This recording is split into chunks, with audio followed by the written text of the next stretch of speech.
So you guys know that we're putting out a magazine called Rockstar's Dream Magazine. I mean, it's the RD magazine. Think about this. This is going to be an entertainment and edgy magazine that's going to be pretty much in digital format and paperback format, featuring in the first magazine 100 of the Dream Girls. 100 of there's over 700 people who signed up for the monthly delivery of lingerie. And these are all entrepreneurs now. So they're not just making money from being models, they're making money from owning a business. So we're putting out this magazine which features them heavily, all right? And then the magazine in itself is really targeted towards guys out there who just want entertainment and to maybe learn a little bit about Pittsburgh or just to be entertained throughout these crazy times in our life. So the magazine itself is going to feature a lot of funny, edgy entertainment. Many writers, and if you go right now, and this is being filmed and being recorded right now in April, you probably will not see this till late April, but right now we're hiring a bunch of writers, and these writers are going to be instructed to be as funny as they possibly can. So I think you're really going to like this magazine. It's going to give you information, but it's also going to entertain you. And one of the sections that we're going to talk about is just, bands that come through Pittsburgh, top musicians in the Burgh, and also just musicians in general, maybe behind the scenes stuff that we found out. One of the bands that I think that a lot of people should see or know about is a band called Ghost. Ghost BC is how they started, but they got rid of the BC and it's just called Ghost.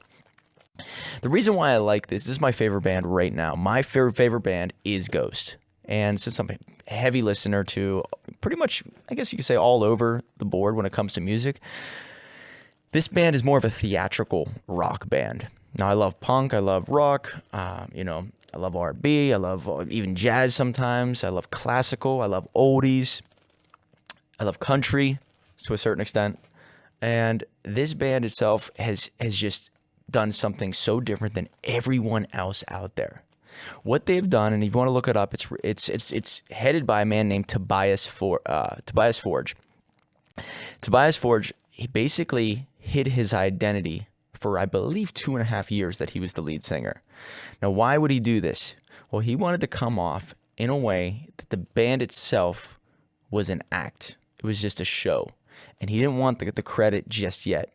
Now, after a couple lawsuits from the band members who were not getting credit, because they were also hidden. Nobody knew who their identity was.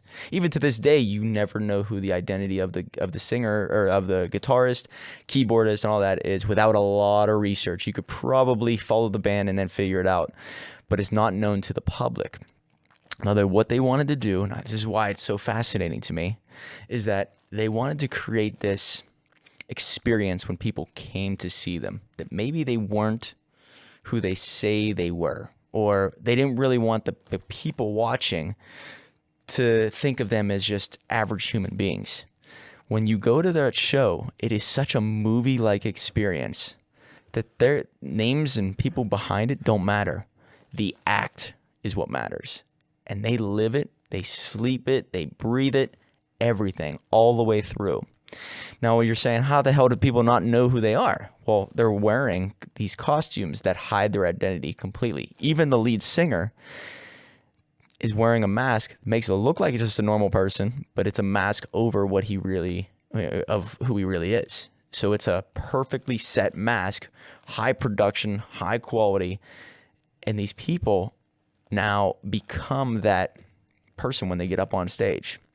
The band is called the Nameless Ghouls. I think it's the Nameless Ghouls or Nameless Souls. I think it's, Nameless Ghouls. And they wear these black shrouds, and their identity is completely hidden, but they are badass, truly badass at what they do. The guitarist, the keyboardist, and some of them are women, some of them are men, but they are amazing at what they do. And they change, from what I've heard, on average, they change the band almost every 2 years. So the guitarist one year might not be the guitarist the next year, but you'll never, ever know. So why is it so great? Well, the music is amazing. They are all over the board when it comes to rock. Some of it's really slow, some of it's really fast, some of it's really hard, some of it's really poppy.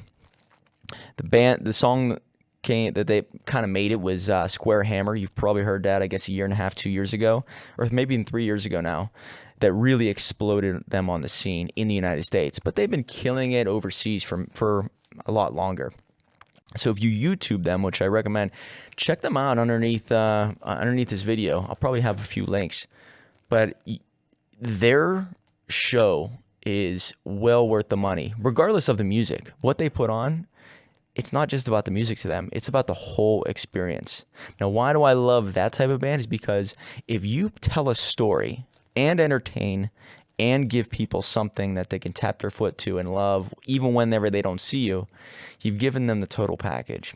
And I think they are the total package. I don't see anybody else doing what they're doing. And if you can stand out and be different, that's one step.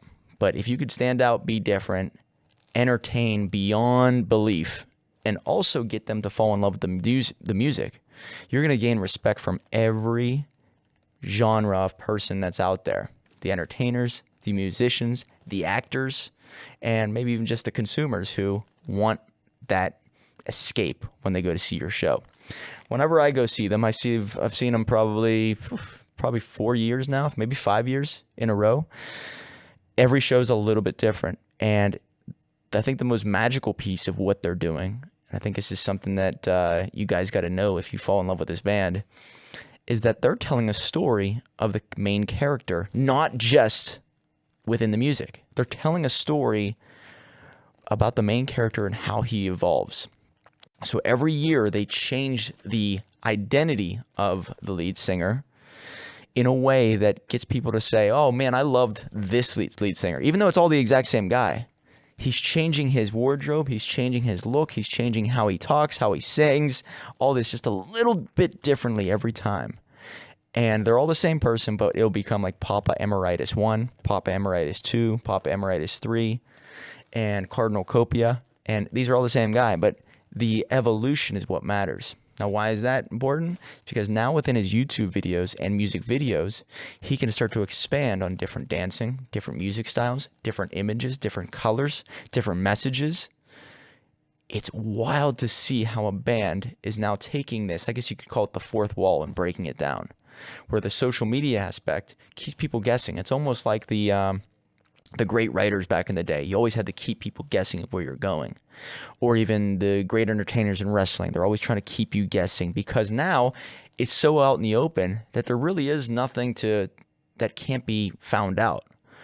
But if you could stay one step ahead of them by really creative marketing strategies, really creative videos, it can keep people kind of on their toes to see, what are you going to do next? So the music is fantastic. The showmanship is beautiful. The storytelling is better than anybody I've ever seen when it comes to music.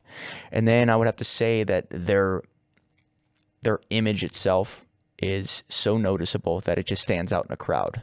You see them at the Grammys. They kind of hate that atmosphere. They don't care about the fame and the fortune. You can tell that they're uncomfortable with it.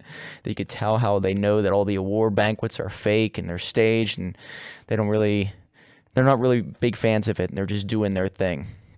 So I don't think they've ever really sold out like a lot of other bands have. Now, having said that, I'm going to put some videos down below. If you've seen them, let me know. If there's any other bands that I need to see, we're going to put them in the magazine. Rockstar's Dream is really about the entertainment and edginess combined.